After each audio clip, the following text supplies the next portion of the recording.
I'm going to talk about how you take care of your Passap E8000 knitting machine.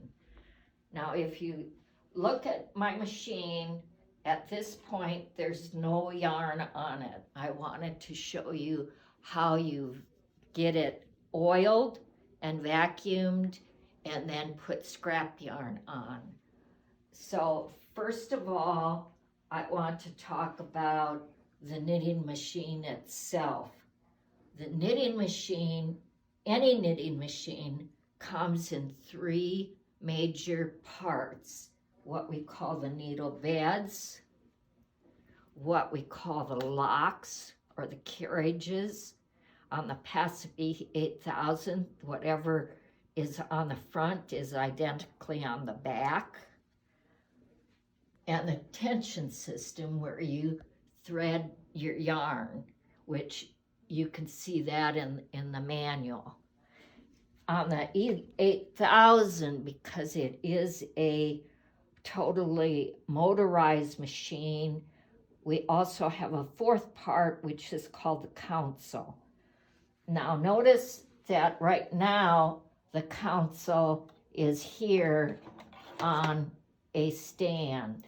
I do not leave it there because over the years it is only held on that stand by this little clip, which can easily be knocked down or whatever. So I keep the console over on a separate table or somewhere else. Now the first thing we're going to do with the Passap E8000 is a very sensitive machine, and it needs to be vacuumed and oiled after every 6 hours of work. The whole purpose of this video is to show you how to make a Native American blanket. And so our blanket in this case is a 2-color blanket. I oil and vacuum my machine after every 2 blankets. And that's why after 30 years of using the machine, I probably have only broke 10 needles or so, because if you keep your machine vacuumed and oiled, you won't have as many maintenance problems.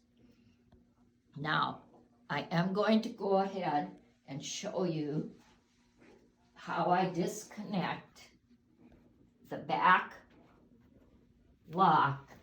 There's a lever holding it on to the motor. I lift that up all the way so it is not connected to the motor, because I'm going to take the locks off so that I can vacuum and clean them. I make sure that it is set to GX on both beds. And you can see on the front bed, it's set to GX. That's free move, so all the cams under these locks are up in the air and they will not affect the needles. I then move the locks or carriages over to the left side of the machine. I disconnect this electronic cable and the connecting bolt so that I can slide the front bed off and tip it over for cleaning, and then slide. Make sure you've got a good grip on it because you don't want to drop your locks. Slide the back bed off. Now you can see that these still look like they have pretty good oil on it, but they also have a lot of fuzz or yarn lint. And so I take a soft rag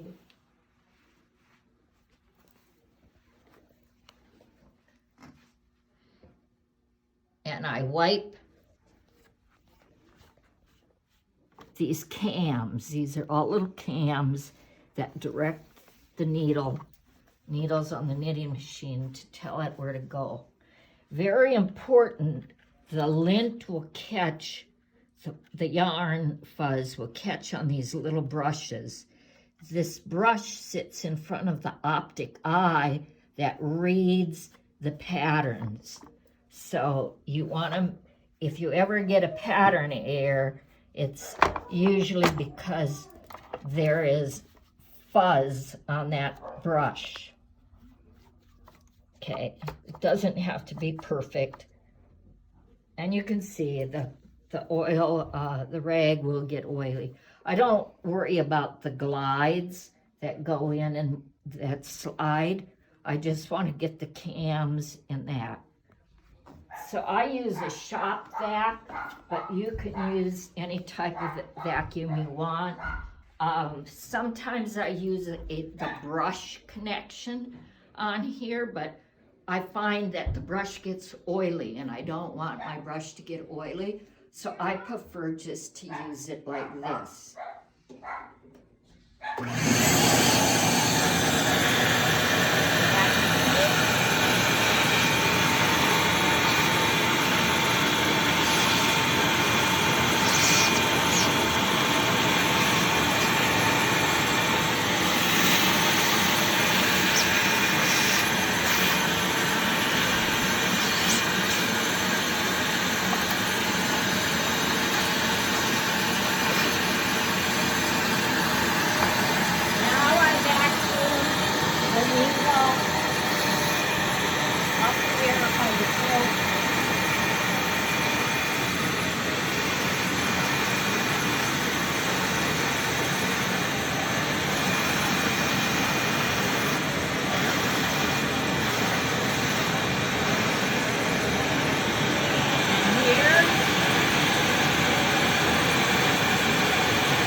Whatever you do to the front, you do to the back.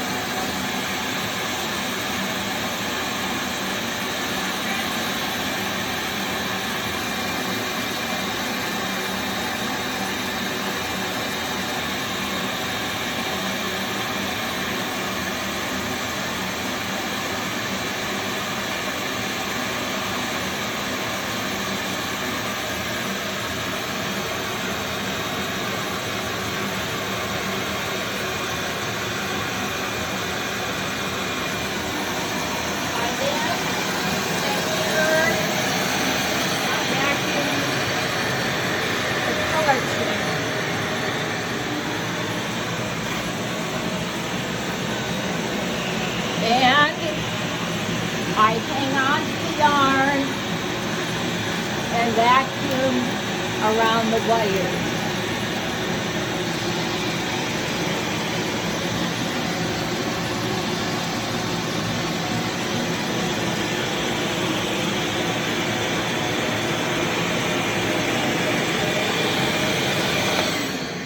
Now you can see that that process just took a few minutes. But it is very important that that helps keep your machine clean. And if you see any fuzz, you see this slotted rail, Yes. you have to make sure there is no lint in that slotted oil, because if there is yarn fuzz in any of those holes, it will prevent the electronics from reading properly. And that finishes the vacuuming. Okay, now we're getting ready to oil the machine. We've just vacuumed it, and now we have to re-oil everything. And again, I do this every 6 hours. If I'm doing 2 color blankets, I do it after every 2 blankets. And if I'm doing 4 color blankets, dependent upon how linty the machine looks. I might do it after I finish a 4 color blanket. On the locks, what you want to oil is the cams. Now I use just sewing machine oil. You can get these probably at any sewing machine shop. And I put it on the outer edges of the cams. Just follow down the line.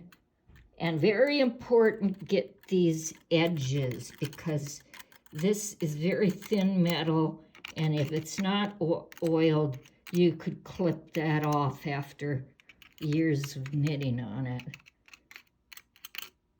You're not going to hurt by putting too much oil on. Now this is where the electronic eye is, so you don't want to get a lot of oil near these little orange things, but you do want to make sure you've got oil on each of these cams, because this is where the needles go when they do different type of patternings. And if it's not oiled, that's where you can break needles or pushers.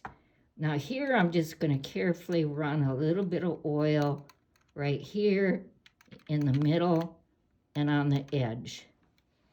Now whatever you do to the front, never put oil here by the brush, because that's where the optic eye is. Whatever you did to the front, you do to the back.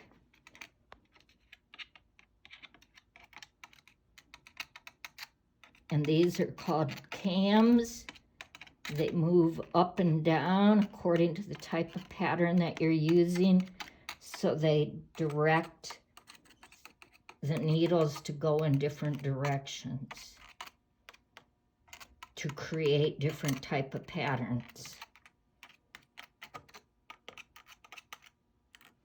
And again, get these little edge, anything that is metal. You would never spray oil on in there, because then it would get underneath everything and it would be a bigger mess. Now in here on the color changer, I do oil by these little washers, because this is moving in and out, in and out, in and out to get the feeding eyelets. And I oil here by this little thing. Now that we have the locks oiled, I'm going to go to the needle beds. And I'll just show you the front bed, because whatever you do to the front, you also do to the back. There's 2 groups of needles. This is called the heel or the bottom of the needle. Needle butt, needle heel. And you need a oil, just stream a little bit of oil, because this is what will go inside those cams.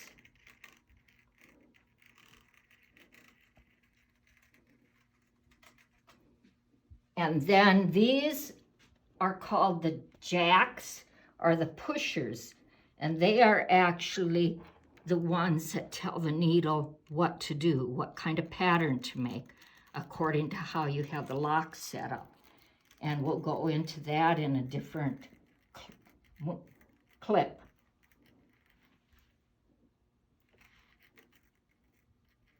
So I've oiled the heels or butts of the needles and the jacks.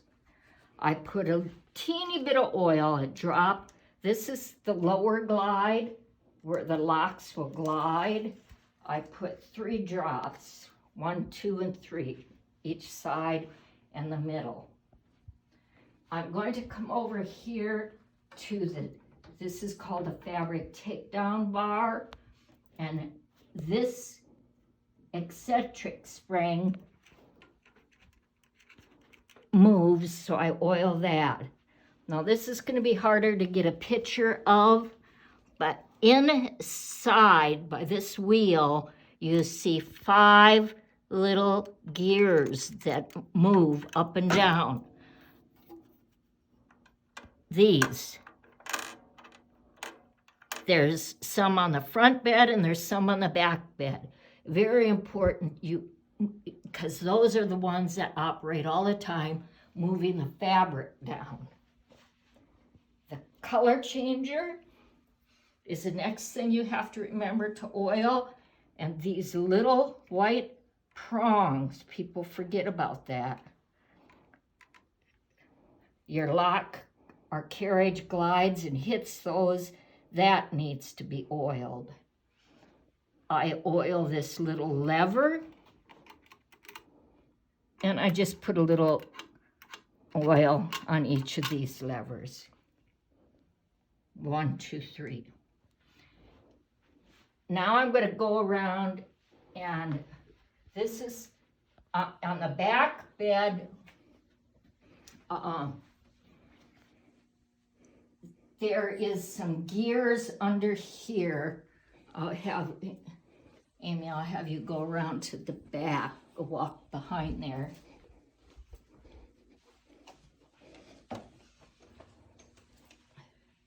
Actually turn that off at that point because I inside here, right there. Do you see that? Okay, let's start recording. Oil the back lock cams, which you have to get in here and oil those, and put oil right here on this little wheel.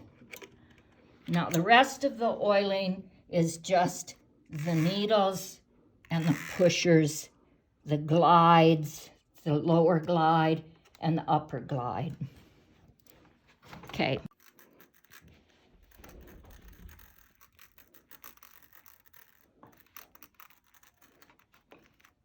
Okay. So that finishes the oiling. And in summary, we did the locks, we did the heels of the needles and the heels of the jacks.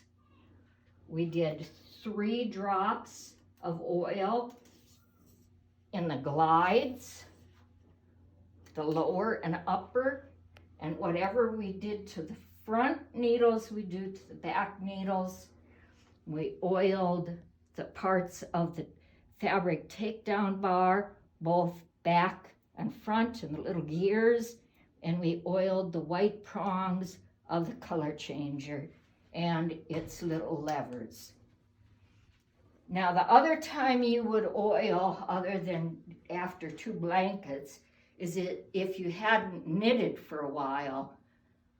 You always start by oiling your machine. If it's sat for a week and you haven't knitted, don't assume that it's clean and whatever. Take the time to oil it. Thank you. So now it's time. We've finished the vacuuming, we've finished the oiling. It's time to put our locks back on the machine.